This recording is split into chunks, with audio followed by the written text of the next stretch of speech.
Hey guys, I just want to get on here quick, give a little intro to this video because I was just about to upload it and I went, whoa, that's pretty harsh. You guys, I don't care what generation you are, Gen X, Boomer, Millennial, the ones of you that consume retirement information by continuously watching videos on it, print stories, stories on the internet, you guys will be fine. I'm trying to reach the Gen Xers in this video who don't do that, to let them know there really is a problem with that generation because of the way things have been set up for them. So I'm not worried about you guys. I'm trying to reach the ones who don't look at this information. Maybe it'll just like jog something in their brain that they can start looking at stuff like this and hopefully be well set up for retirement. Okay, here you go. Here's the video. Is Gen X really the lost generation, as it's sometimes referred to, among other names? I've got 4 stories for you from Gen Xers that are approaching retirement age. First, let me give you some stats. This will be the first generation that will be less prepared for retirement than their parents were. Hey, for any of you Gen Xers out there, give me comments. How are you feeling about retirement? You know, some of you might already be retired, early retirees. Let me know how you're doing or how you're feeling about retirement. Here's a couple other stats before I get to those 4 stories. Gen X is born between 1965 and 1980.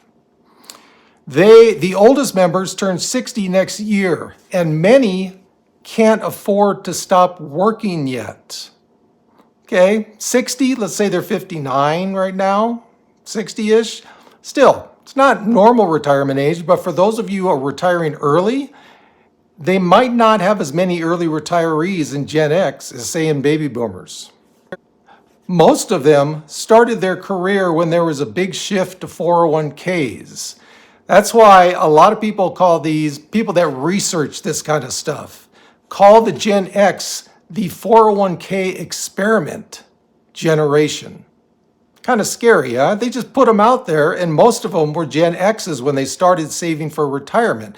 So this shifted a lot of people from pensions, which were not individually controlled, to you being in charge of all your retirement savings. That's a big shift, and we're still feeling repercussions from it to this day.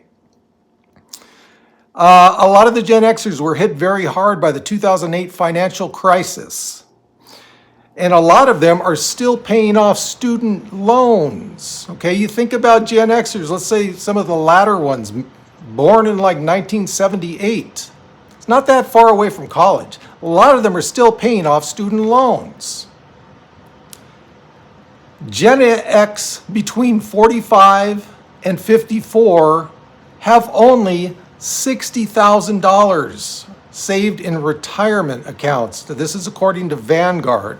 So as you can see, guys, just from those statistics alone, are they the lost generation when it comes to retirement? So let's get to those stories.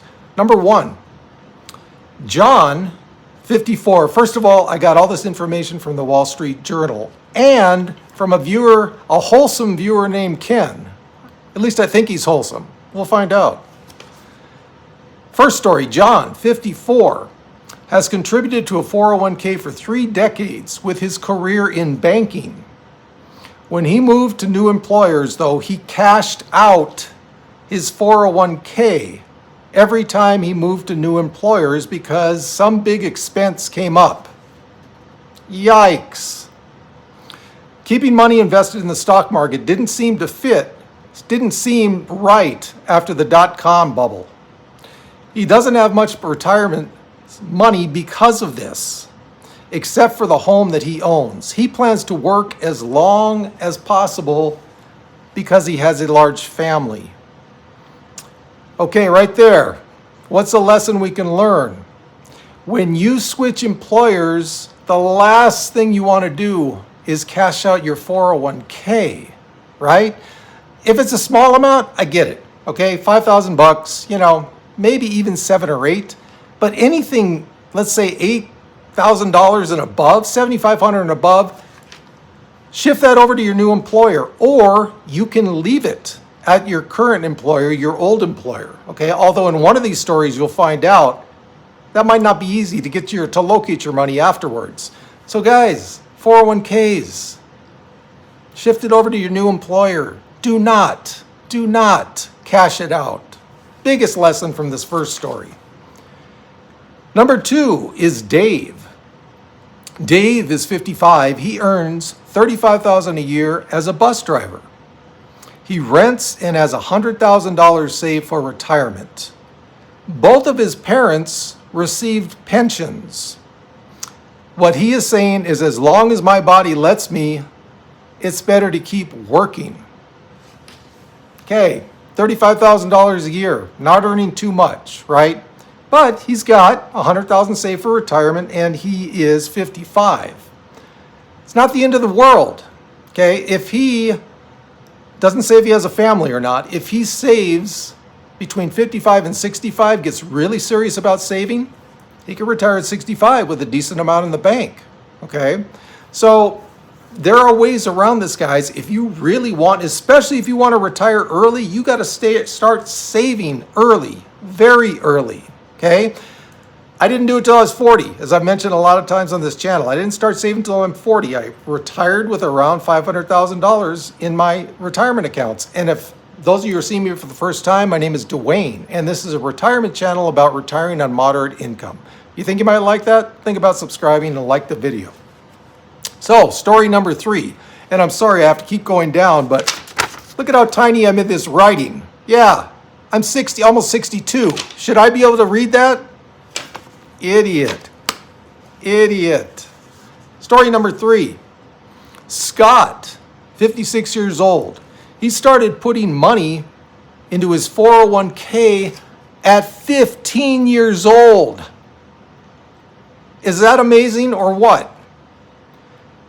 He became an English teacher, and he will get a pension. So, hey, pensions, golden. For the most part, golden. Now, in the rare instances, your company pension may go bankrupt.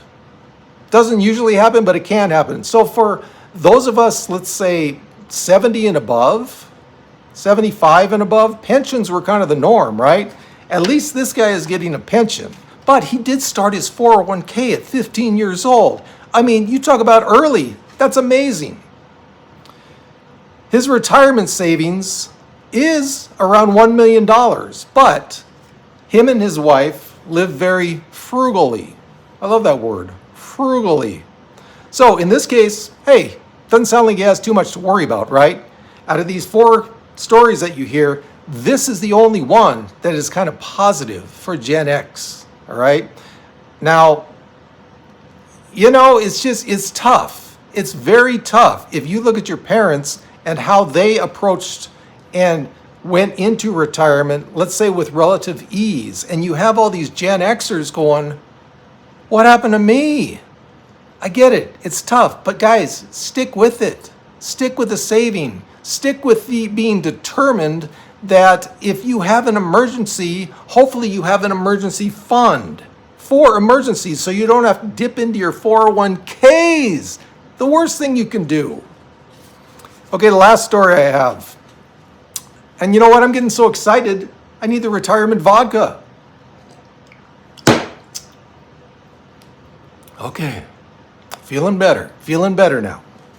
Last story I have for you. Look at this. I was so excited. I got the vodka dribbling all the way down my chin. Her name is Darling. She is 57 years old. She was a managing partner at a title company. Sounds like a pretty good job, right? Managing partner. Not an employee, an employee, but one of the founders. She's a partner. She was a partner. The housing market collapsed and her company went under.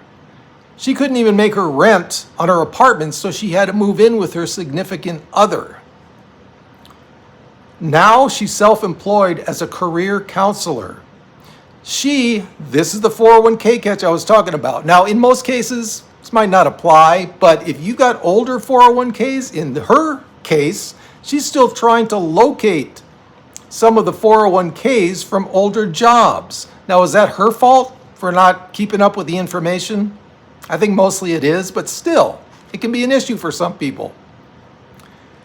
A kicker, though, is she still has student loans as well. And she's 57 years old. Look at this. I'm getting so upset. I'm dropping papers all over the place. Student loans when you're 57, according to her, she didn't repay them, or she repaid small amounts and let the interest keep building up and building up and building up until recently she's gotten serious about repaying them back. I was in that situation when I first graduated. The first year, I was kind of like, man, I'll repay those student loans when I can. Yeah, not good. Not good. Guys, I get it when you're younger, but at 57 to still have student loans, yeah, I don't know. You got to be more responsible than that. So anyway, those are my 4 stories of Gen Xers. What do you guys think? Is it really the lost generation when it comes to retirement? Judging by some of these stories and some of the stats I gave you, yeah, it just might be. Leave me your comments. What do you think? And as always, from the beautiful high desert, we got this.